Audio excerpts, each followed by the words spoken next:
right, welcome into the Locky Top reaction show to the Tennessee Vanderbilt game. I got a special guest with me tonight. It's my brother-in-law. Well, he'll be affectionately known as the Vol brother-in-law, Mr. Andrew Julian, reporting in from Johnson City, Tennessee tonight. Heck of a game. Didn't start out very strong for the Tennessee Vols. Memorial Gym is kind of a difficult place to play. It looks like for Tennessee each year. I mean, we almost crapped our pants tonight like we did last year, but strong second half performance by our certified DOG, Dalton Knecht, with 21 second half points to lead all scorers tonight with 32. But I'm going to get Andrew's thoughts. I'm going to bring him in and let him recap a little bit of the game and go over some stats and have a little bit of a reaction. Send it over to you, Andrew. Thanks, Josh. What a game. I just like to start with 5 numbers for you, if that's okay. 28, 36, 39, 25, 32. Might seem random to some folks, but that's Dalton Knecht's last 5 games. So he is Rick Barnes has ruined him. Hey, man, that is elite numbers. I have that stat written down too. Just to recap it again, it's 28, 36, 39, 25, and 32. And like I said, 21 points in the second half. I've not seen that happen for a Tennessee player in quite some time. And I'll tell you, he is the last player also, speaking of Dalton Knecht, he's the last player to have 5 straight 25-point performances on the road since 2019. So the fact that we have an elite offensive talent like Dalton Knecht playing for Tennessee this year makes me really excited about our opportunities moving forward when we look at league play. But yeah, man, not only Dalton Knecht having a big game tonight, but I mean, you look at what Jonas was able to do tonight down low. I mean, he was just getting assaulted left and right. Yeah. It was a very physical game from start to finish. I mean, when Rick Barnes gets a technical foul, something's gone wrong. Deacon Barnes, probably one of the most godliest men and ref-friendly coaches out there. For him to get a technical foul, he's on the rules committee. Yeah, exactly. It's really hard. So, what did you think about the physicality? What did you think about Jonas going off for 10-9 tonight? And just kind of his poise down low in the post. I'd like to see him hit some more of sometimes I feel like he has a hard time deciding whether he wants to dunk it or do a layup. If he could really clean that up, he'd finish out some of those and ones. But yeah, he's been a very nice addition. I think Knecht, having him allows you to go through 14 for 22 on free throws. That would lose games in March if you were doing that. If you didn't have a Knecht kind of player, and it was really Knecht. He went 3 for 7 from the line. So 3 for 7 from the line. You had Vescovi and Gainey going perfect 8 for 8 combined. So if it wasn't for them, it would have been pretty bad from the free throw line. I know we had talked earlier about the fouling and the walking and the refs and Rick Barnes. I don't know if I've heard a commentator group more vocally be shocked that foul wasn't called. When Vescovi got made 2 people, they were like, "Oh my gosh!" There's still a chalk line of Santiago Vescovi down there in the bottom corner there near the baseline where he went up for that jump shot right there. It was probably midway second half, and 2 Vanderbilt defenders just destroyed him going in for that shot, and then no whistle. Right. But then you come down on the opposite end and then you just get some of the weak, like we were breathing on Vandy and it seemed like we got a phantom whistle every once in a while. So, kind of going back to talk about the game and the way it kind of played out from start to finish. I mean, we, like I said in the opening comments, I mean, we really came out flat. There was an interesting stat that I saw while I was, going through my Crown Royal bottle here to help me cope with what I was watching. Deja vu. Yeah. It was the top 10 versus unranked opponents on the road this year. The top 10 versus unranked on the road is a whopping 7. Well, at the time it was 17-27. Tennessee has improved that stat to 18-27. And Kentucky's doing their best to make that go back down. They're struggling right now against Arkansas out at Bud Walton, but 18-27 now that Tennessee beat Vanderbilt at a whopping 39% winning percentage. It's never been lower for top 10 teams on the road. That's in college basketball history. So Tennessee didn't get bit by that bad stat. But man, first half stats just to run through, and just to highlight how impressive that second half was. I mean, we had Jonas Adu at 6 points, Triple J had 0, Dalton had 11, Santi had 4, Gainey had 5, and Estrella had 2 points. I really did think man, we're really going to go in there and blow it. But then you look that first half, we just seemed a little off. There were some bright spots though I saw in the first half with JP Estrella, especially. I like the minutes that he got tonight. I know he's a big, long, lanky kid. He's a freshman. He's still trying to get his legs under him and kind of trying to figure out what his role is and where he fits in with the team. Kind of give me your thoughts on JP Estrella moving forward, and if you like what you saw from him tonight, and if you want to see him get some more minutes moving forward. Yeah, when he got that put back, I mean, that Rick Barnes is over there. Just man, that's my guy. When you can get a putback put in that easy, it was like he just kind of grabbed it out, didn't jump, put it back in. I think part of the problem is I don't know the stat, and I know most percentages are made up on the spot anyway. But Awaka's fouling percentage at this point is like if he's in the game, he's fouling. And like I think that's what's keeping him out of the game, because we know he's a good rebounder and he's a dog down in the paint. But man, that guy fouls all the time. And so this is an opportunity for JP Estrella. I don't know if we're going to see much of his offense, I think, but I do, from what I've read, he is an offensive threat if he didn't have Dalton Knecht and Gainey and Vescovi and Josiah Jordan James out there. I think you could run some offense through him. So I'm excited to see that aspect of Estrella. But yeah, if he can just keep getting those rebounds and being a force down low, that's where our losses have been to big. So that would be big if we can get a third guy to really chip in. Yeah, I agree. They're into some good points there. I do hope that we see Estrella get a little bit more run going into as we continue SEC play. I think we have some untapped potential there that we just kind of seen the tip of tonight. I want to talk about another young guy that kind of got in the game. Unfortunately, my boy Freddie DeLeon. Buckets. Freddie Buckets. Hey man, Freddie Buckets came in and made an abrupt exit as soon as he hit the old travel violation there. I felt bad for the kid. He came in, he looked terrified, almost like he just crapped his pants. And Rick Barnes, he had absolutely zero patience. He ran him back over the bench.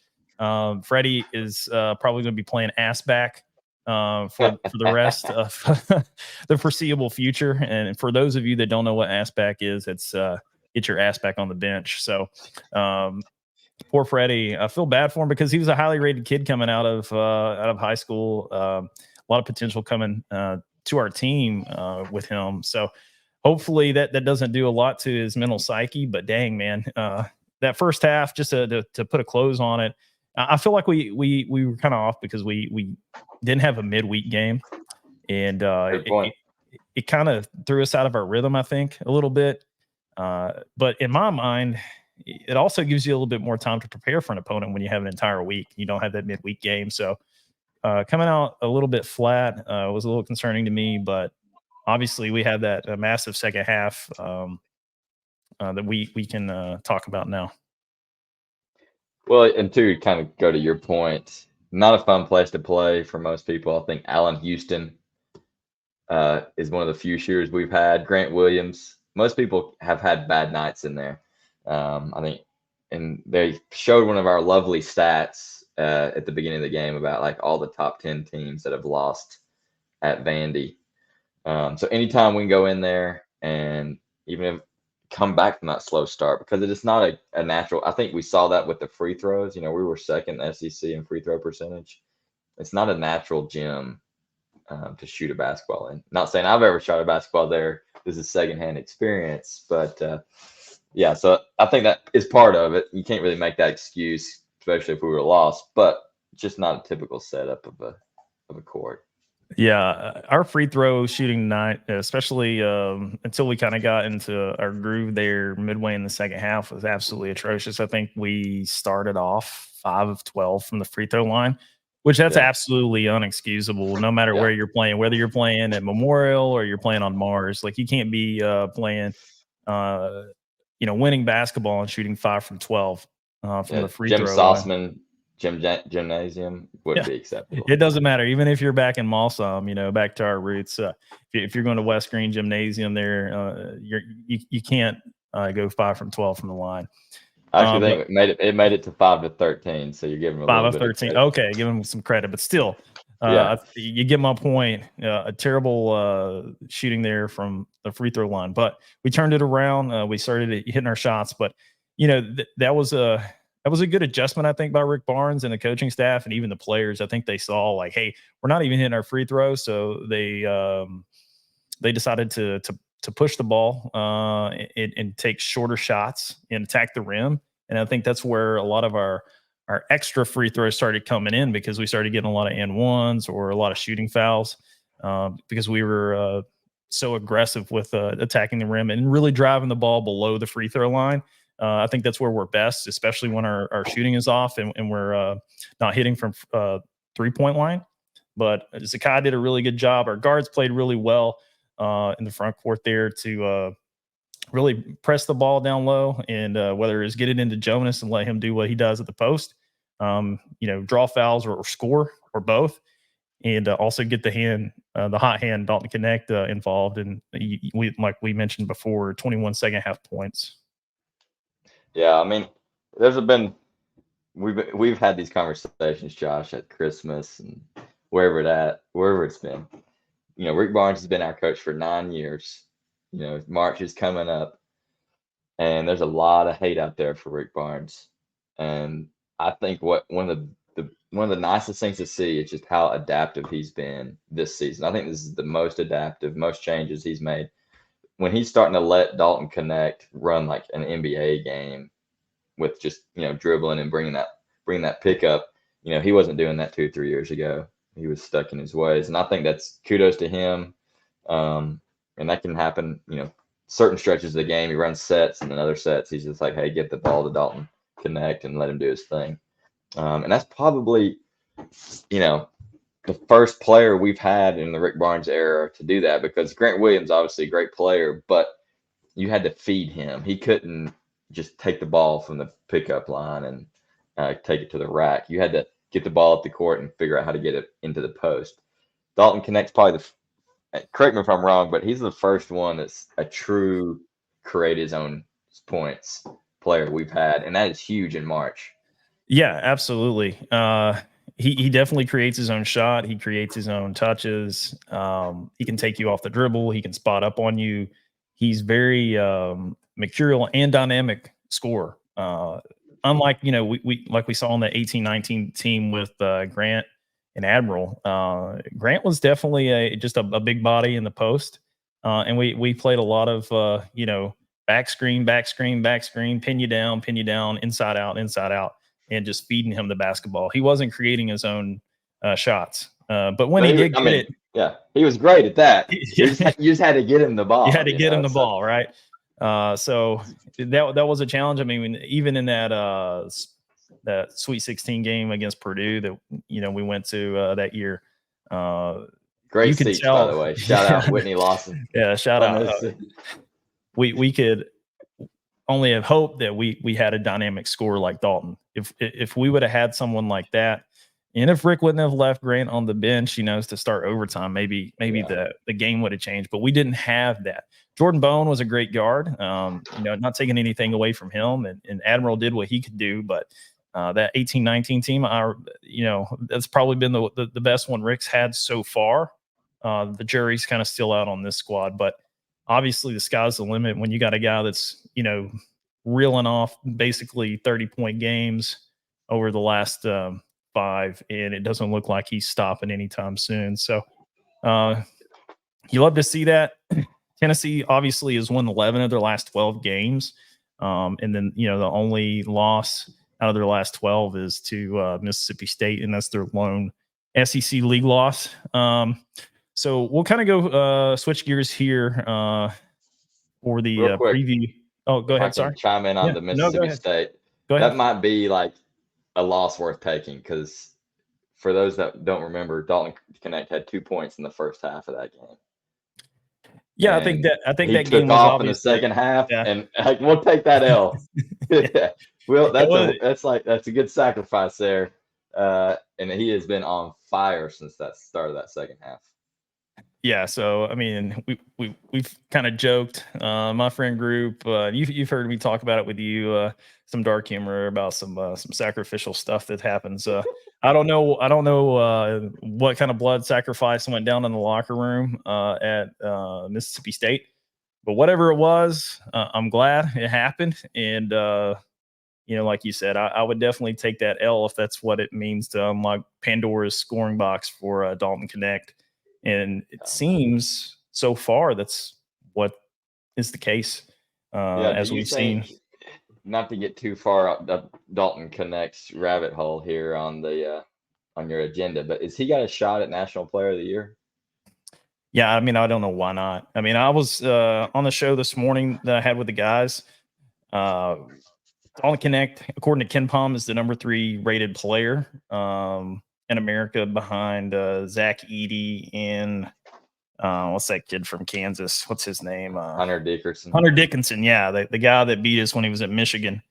And at Kansas. And at Kansas too, right? So yeah, Hunter Dickinson, he didn't play great today against Iowa State. Hashtag shout out to my pick there. We did cover that on that late 3-point shot. So if you did on the picks, Vegas was right on the Vandy game. So yeah, I had him at 13. I had him at 13.5. So if you took my 13.5 cover, unfortunately you missed it by half a point. Okay. Did it come down at the game? Did it drop down? Yeah. So there were some other books out there that was offering different spreads, but when we locked it in during the show, it was at 13.5. But if you bet second half Tennessee, hey man, you cashed some big checks. So shout out to all the people that took second half. Devine was texting me during the game, and he took second half Tennessee, and I think he made some coins. So shout out to the Lucky Top bets from this morning's show. And me, I've kind of taken some L's, but I've had some dubs today as well. North Carolina covered, but we'll get into that on the podcast next week. But just want to take a victory lap. Unfortunately, Tennessee didn't cover. That's the second time they've cost me a loss in our our picks of the week stats for the Lucky Top writ large. But the last time they did that was they didn't cover half a point against Georgia on the road. So road teams, if it's not a whole number, I guess maybe buy it down or whatever. But yeah, shout out anyway. We still got the dub, and that's what ultimately matters going forward in league play.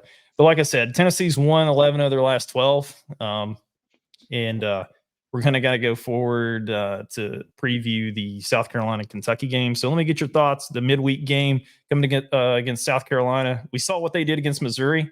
That was another one I kind of got a little shaky on. I had Missouri to cover, but they didn't, unfortunately. So South Carolina, I was really critical on them earlier in the podcast. I called them a paper tiger.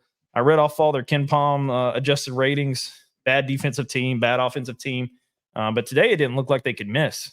They were throwing about everything they threw up in the basket, and Missouri didn't have an answer for them. So obviously it's going to be in the friendly confines, as you can see behind me here, of the Food City Center, also known as Thompson Bowling Arena.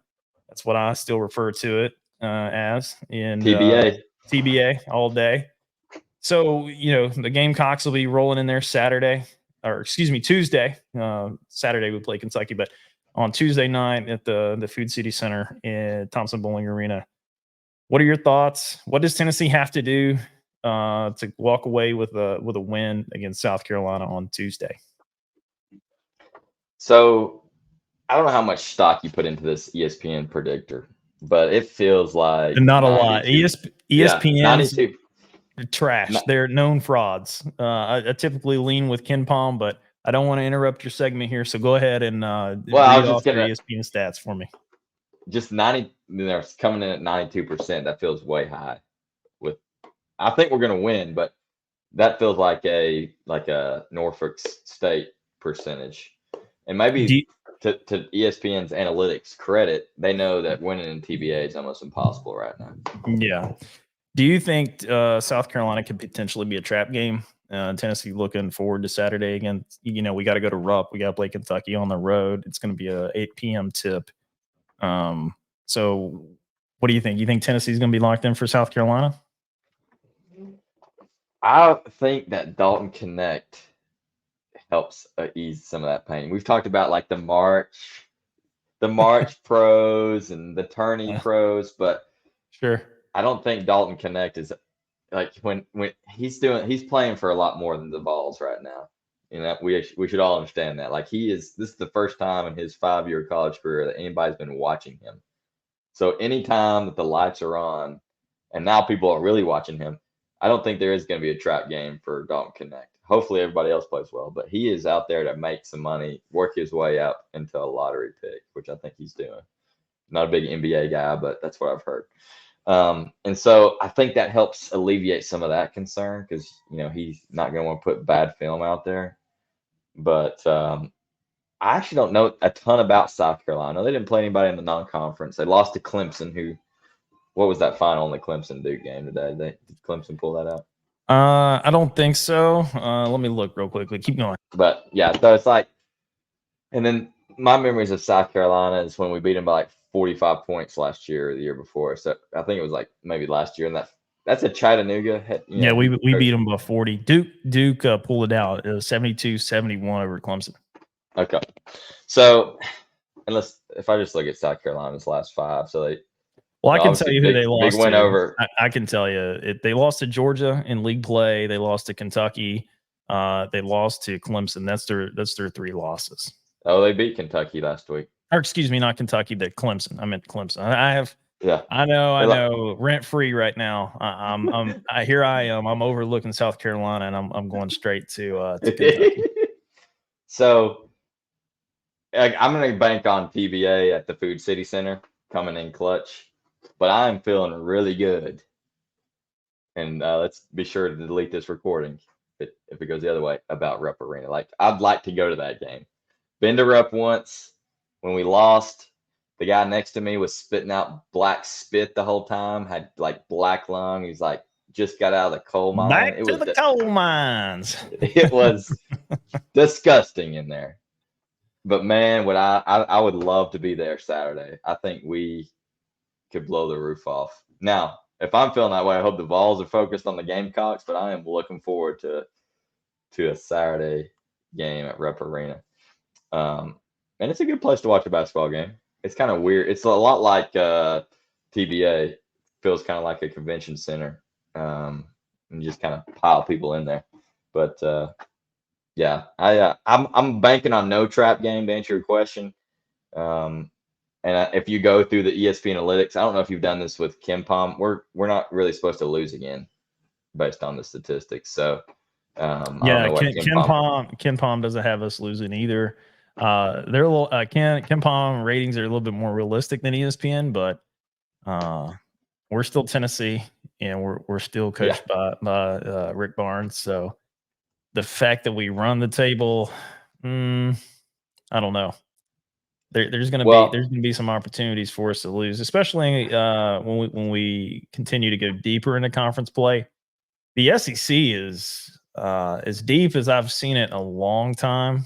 I mentioned earlier today in the podcast. You guys, please go to YouTube and check that out. We also have it on our TikTok for some of our shorts. We also posted it to our X, or formerly known as Twitter. So go to Locky Top on all those platforms. Check us out. But like I said earlier, there,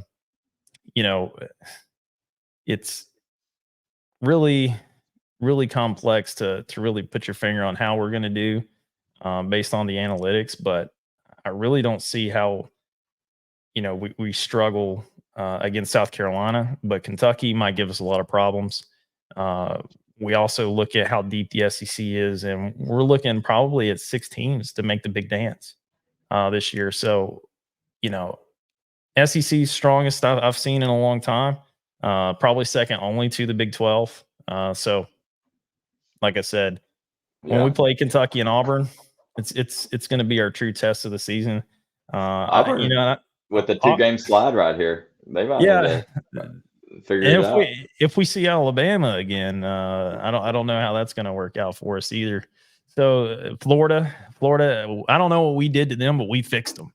When we beat Florida last week at the snow game, we fixed Florida, and they have been on a tear ever since we took them out behind the woodshed and showed them the 50 states. I had to give you credit on maybe a bad prediction, but we play at Alabama March the 2nd, and we kind of embarrassed them here. So that's gonna who knows what the SEC standings have broken out to, but that's our third to last SEC game. So yeah, that might be one of the L's. But getting Auburn at home is going to be huge. Obviously, you get Kentucky home and away. So if you split that, let's say you take 2 more losses, I think that wins you the SEC.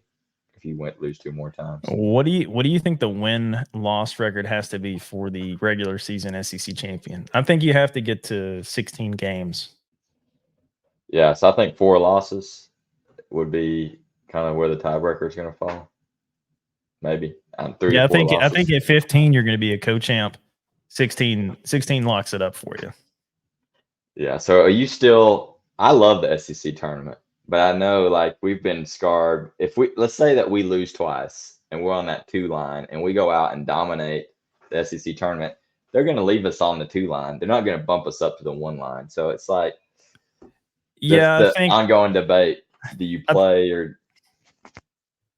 Yeah, it is an ongoing debate on whether you play and try to win a conference championship. I think we saw a couple of years ago, conference championships doesn't really matter. When we beat Kentucky Texas A&M for the SEC championship game, beat Kentucky in the the semifinals, but they put Kentucky on the 2 line. We put Kentucky out, the day prior, and then won the league tournament championship, and then still was a 3 seed. So I know that's why we had that discussion. I think before we won it, I wanted to win it just because for a lot of us, we'd never even seen it in our lifetime. I think the 60s or 70s was the last time Tennessee had actually won the SEC championship tournament. Obviously, we won the regular season under Rick Barnes. I think we tied with Auburn one year when Grant and Admiral was here, and obviously I think we won in 2008 with Lofton his senior year. But outside of that, I mean, if we do drop a couple games and we're on that 2 line, I'd say wrap it up. We have nothing else to prove. Just go, because I mean, if it really mattered, if the conference tournament mattered for seeding purposes, we obviously know that the committee that picks everybody and does all the seeding, they've already got that done by Sunday morning. So one thing I was looking at here that I don't know how long these pods go. I'm good, Mr. Ricker, but a nice revelation over the last 2 games is Gainey. I think if he can keep that going, he's shooting 60% from 3, perfect from the free throw line. That could be. I mean, he's been getting some flack. Vol Twitter at large, and the people not on Vol Twitter also, wherever, just Vol Nation holistically has not been kind to Jordan Gainey. No, and I would almost say rightfully so. He's not done himself any favors recently outside of the last 2 games. But it's kind of it's kind of good to see Jordan kind of circle back. I think that's kind of where you're going with this. Obviously, he had 15 points against Alabama. he had a good night tonight. I think he had 10 points tonight. Yeah. 10 points on 15 minutes. I mean, that's pretty productive. Yeah, that is good. I don't know what the adjusted percentage is while he's in the game there, but I'm sure that's really good. But yeah, to your point, I'd like to see him continue at this scoring clip. But to me, I think what sticks out to us that's going to be crucial for us to be successful going forward is we got to see Santiago Vescovi be Santiago Vescovi, right? Yeah. If he can average, if he gives me 11 points a game and everybody else stays where they're at, stays consistent, Tennessee's going to the Final Four. Did you even mention Josiah Jordan-James? I mean, that's like Why? he doesn't have to. They don't have to score. Why mention it? Well, I think nothing he's a good. Yeah, nothing good comes from me bringing up Triple J. Nothing at all. And I'll give you a reason why. I was going to bring him up, especially if things hadn't went so positively in the second half for Tennessee. But one of the things that stuck out to me, I think it was right at the end of the first half, maybe beginning of the second. You got Jonas getting banged up there, like coming down the lane because they gave the ball to Triple J. No one's near him. No one is near him. He's underneath the basket, and he could have dunked the ball. But what does he do? He craps his pants right there, and literally all he has to do is jump up and dunk it. I mean, the guy has obviously shown that he can do that, but then he just passes it to Jonas, and Jonas goes and gets banged by a Vanderbilt player, goes to the line, and then misses one of his 2 free throws. Yeah, I mean, it's not a great the guy's gun shy. He's 28 minutes, 2 field goals, 0 for 2, 4 rebounds, no assists, no blocks, no steals, no fouls. It's like, and he's 35 years old. Like the guy has been there for 10 years. Like, free up a Scott. I don't think he's a walk on this year, right? He's just taking our Harvard guy left when okay. So they gave him scholarship again. Jeez. I mean, I think he's an important piece for defense because he can guard 1 through 5, so he is good on defense. I would like to see him and Vescovi. See Vescovi 3 for 8, 2 for 5, 4 for 4 from the line, 12 points. That's where he needs to be. Yeah, that's perfect. That right there gets us to the Final Four. Yeah. So I would just like to see James be a little bit more aggressive, but not at the effect of taking shots away from Knecht.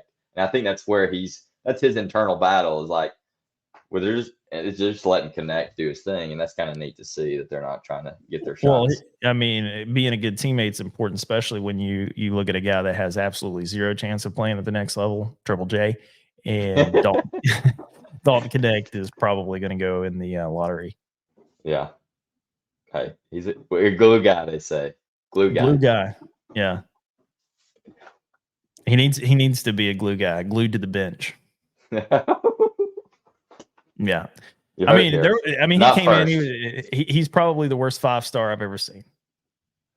I can see why we didn't bring Triple J up. We getting going here on this. That's what I'm saying. Nothing. And trust me, I've met Triple J in person. Josiah is a great kid. Love him to death. My son, we went to basketball camp over the summer. I took him down there. He loves Triple J too. He's a good, godly kid. Great young man. Wish him the best when he goes and sells insurance after he's done playing basketball. But he really frustrates me because I feel like he has the frame, he has the ability to be that 5-star that we thought that we were going to get when he showed up on campus back in 2019. Yeah. So 6'6", 224 pounds, Josiah Jordan-James. And then you got Dalton Knecht, 6'6", 204 pounds. Yeah. Pretty much exactly the same. Yeah, exactly. And Dalton Knecht had to scratch, claw, bite, everything, his whole way to get where he's at right now. He wasn't a 5-star. Nobody was putting his name in magazines. Junior college. He wasn't in a McDonald's All-American. He made it his way, the hard way. And, Triple J's had had a really nice college experience and everything at his disposal to make his game better. But all we've ever seen is it progressively get worse year after year. It'd been nice to see him fully healthy, to be fair, but you would like to Is see he more not? Is progression. I heard He is. coming into I this think season, he was fully healthy. There's he nothing going was, on and with he him. had some good games. I mean, he had their stretch, and then I guess ever since Maui, he's kind of disappeared. But anyway, let's move on to something positive. It was a good night, Josh. It was a good night. We beat the Overall. Vandy boys. We beat the Vandy boys. You know, the How thought that how they Miller? How like if you're a Vandy player, like demoralizing. yes, like to Yeah, you're see going all into that halftime. orange. Look, man, and I brought that up earlier. In one of our graphics there. Rocky Top rings out in Music City.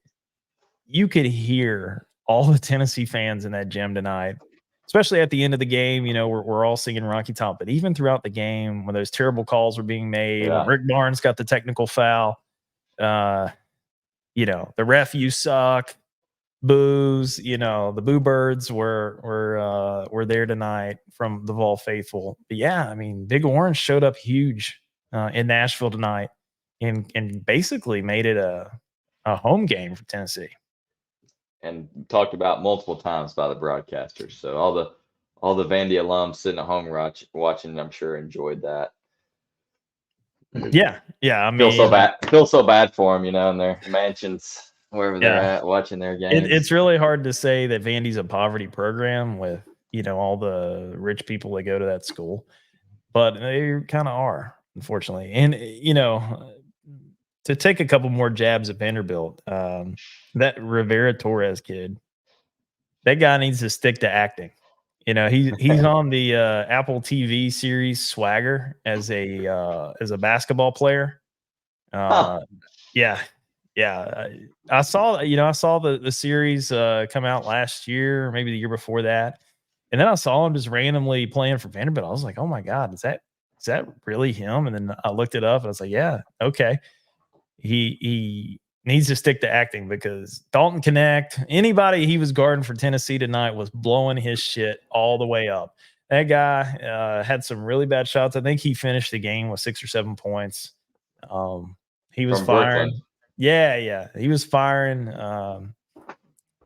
Some Hail Marys up there. They were just banging out. It kind of looked like me when I was playing you and our other brother-in-law Casey. Let's move on to another point here. During that's breaking up. I Christmas. can't hear what you're saying, Josh. Your mic's going out. Yeah, there was a couple of instances like that. I was like, wow, man, how is this guy even playing D1 basketball? But that kind of goes back to Jerry Stackhouse, right? And his inability to recruit and to also get people out of the transfer portal to come in. I know Vanderbilt's a hard school to get into, right?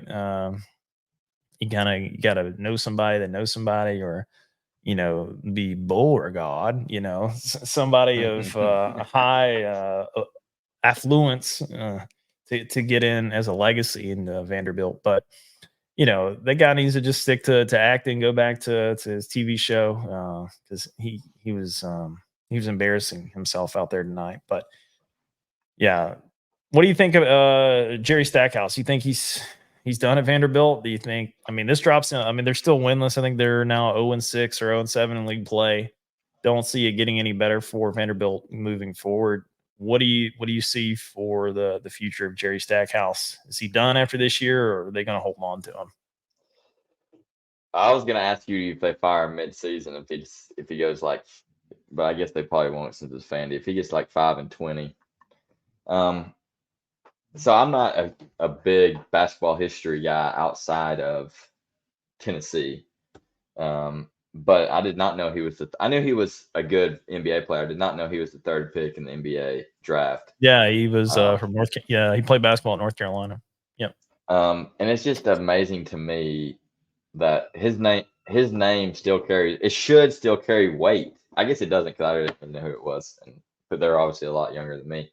But it's like you addressed. It carries weight for me. I vividly remember Jerry Stackhouse, but continue. Yeah, he should be able to get some high school recruits to Vandy. playing the Yeah, SEC. he's better than Penny Hardaway. He's in a better league than Penny Hardaway. He's in a better position than Penny Hardaway. Yeah. In a lot of ways. So to your point, I don't know why he's not getting any talent. So I think they were really hoping he would have an upset tonight, string off some runs, and they wouldn't have to get rid of him. But because that's basically what happened last year, and they got an NIT thinking they'd get an NCAA tournament. So, I really don't care if they keep him or not, because as long as Rick Barnes is at Tennessee, we're going to keep getting that W. They'll squeak one in every now and then in the Memorial. But, do you have Rick Barnes' record against Vandy in front of you? I don't. I think he's only lost to Vanderbilt twice, though. Two Which or is a three lot times. better than I listened to y'all talk about the Alabama game, and I did not know he was I guess he's 500 now against Alabama. That might be one of his worst teams, Alabama and Auburn. But yeah, absolutely. Let me see if I can find Rick Barnes versus Vanderbilt. I know when Rick was first hired at Tennessee, Tennessee was awful. So they could have Kevin Punter, baby. Yeah, Kevin Punter. I think they lost. Actually, my wife, she bought. I know you know my wife, but for the audience, she bought me a Valentine's Day gift. Like I think our first year married to go see Tennessee and Vanderbilt. I think it was like the last game of the year, and they lost. That was pretty miserable. So, realistically, Rick Barnes, I think I think he could be around 3 or 4 losses at Vanderbilt when I really think about it. But still, he has a much bigger winning percentage against Vandy than he does losses for sure. Yeah, baseball's gonna be fun this year. Y'all doing baseball stuff on your podcast?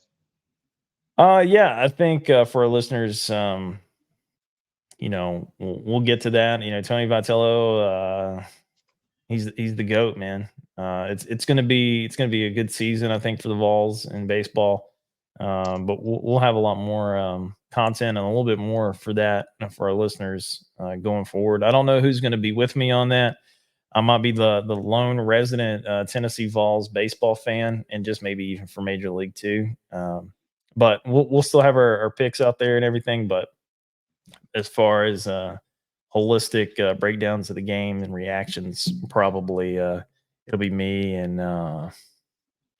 maybe Andrew, maybe you. Hey, might bring you in. I could bring the Vol brother-in-law. I could bring you back on and talk about maybe some big key games, like when we do play Vandy in baseball. That's what I can say. That's about it right now for Vandy. Is they'll catch us. Baseball is a big time series when we play them in baseball. Football's a joke. Basketball, they catch us every now and then. But baseball, that's intense. So I was trying to see where that was. Is it at Lindsey Nelson this year?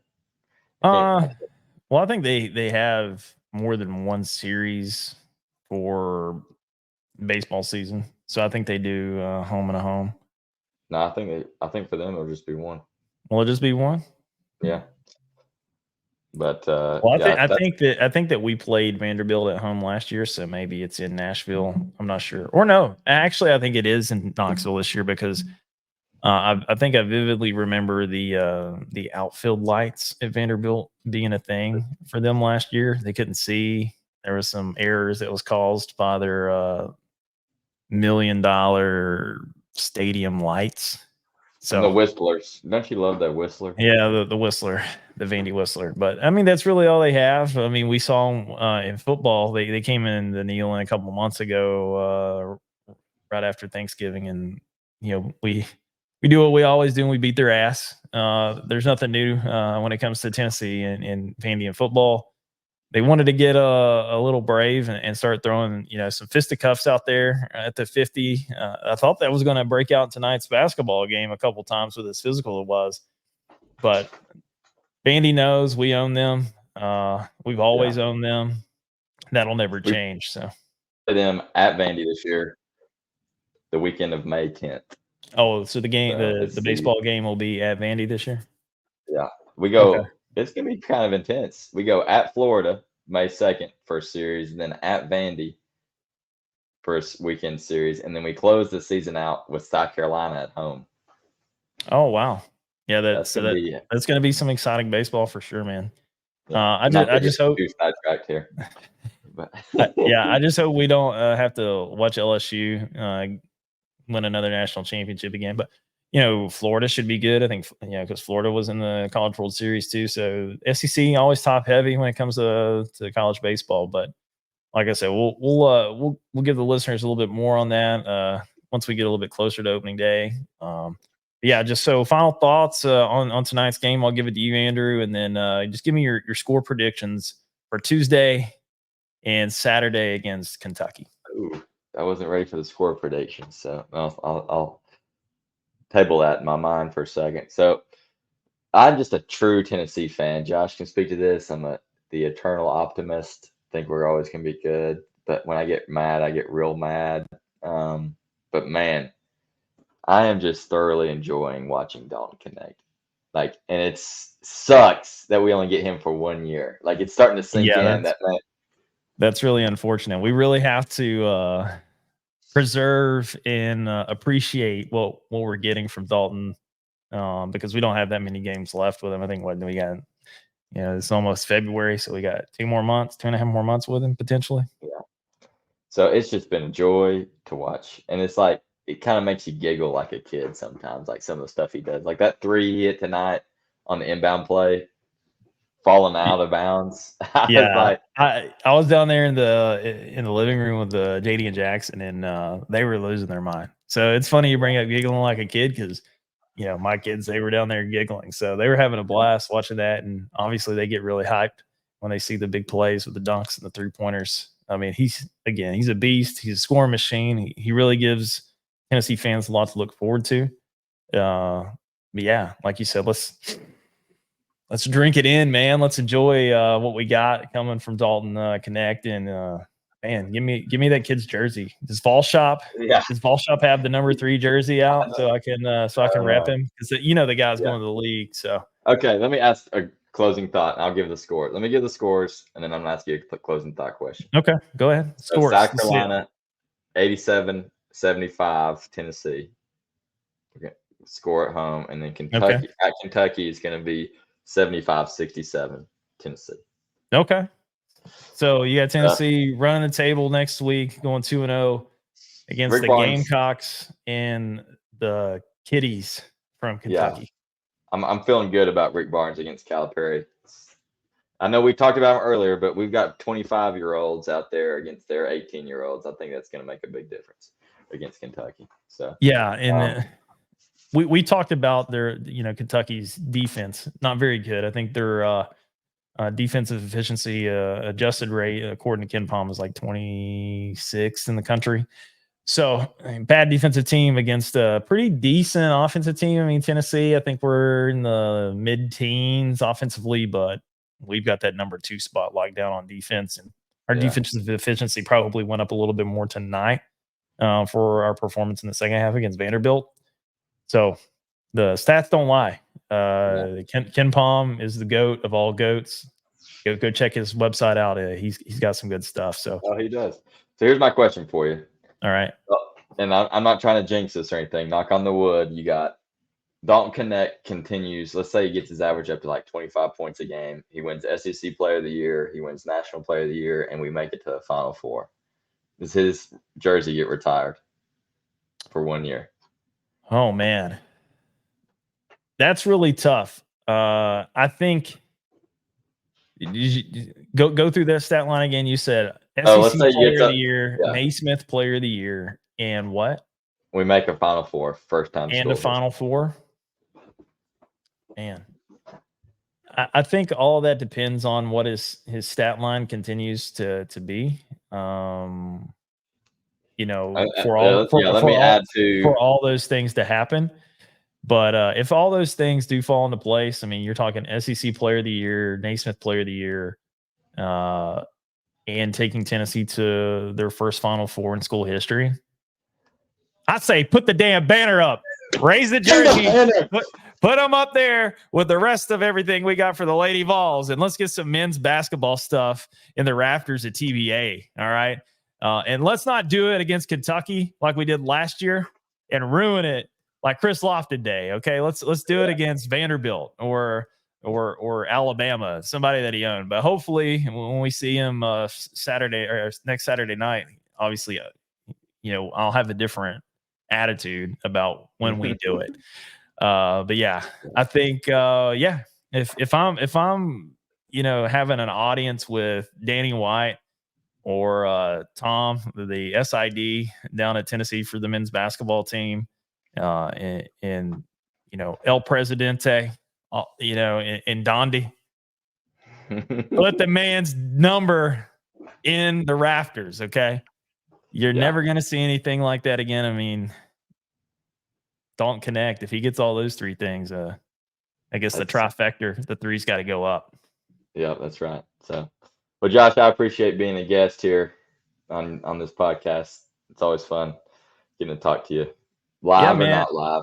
So yeah, no, I really appreciate you coming in. I know it was kind of short notice. And not only you, but I appreciate the other folks that we do have watching the show tonight. I think we're up to 3 now. But again, I appreciate everybody out there that's consuming our content. Obviously, we've been doing this for about 3 or 4 weeks now, and we're just trying to make it better as we go and refine it. Doing the reaction shows. A couple of my guys, they had competing requirements tonight, which I totally understand. But I knew a true diehard like yourself would never miss an opportunity to come on and talk about Tennessee sports, whether it's Tennessee basketball, football, baseball, whatever. And it's always good. It's so sweet when we're able to do the JOB to Candy and put them in their place, right? Vandy boys, that's right. Putting them back in their place. So I appreciate you coming on, Andrew. Hopefully, our audience, they like you enough. I like you enough so far. We'll try to bring you back on some future shows. Share the good news. Yeah, share the good news with all of Mohawk and Johnson City and let them know, like, we got this thing going on and we like to push our content out there. So, like, subscribe, listen to us on Spotify. We're everywhere. Just Locky Top Sports. Again, for myself, for the Lucky Top crew, for Andrew, I appreciate everybody tuning in tonight. Tennessee beats Vandy 75-62. Crazy second half performance by Dalton Knecht. 21 points in the second half, 32 points overall. Looking forward to the games coming up next week. We'll see you then. Go Vols. Lucky Top Sports out.